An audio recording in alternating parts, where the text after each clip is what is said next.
こんにちは、こんばんは。リンですけどね、昨日久しぶりにくしゃみチャレンジやろうとしたらお母さん帰ってきたのでできなかったので今やります。こ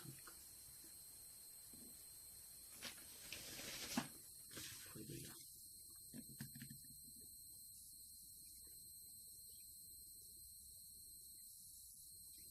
いただきます。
ちょっと夜中なんで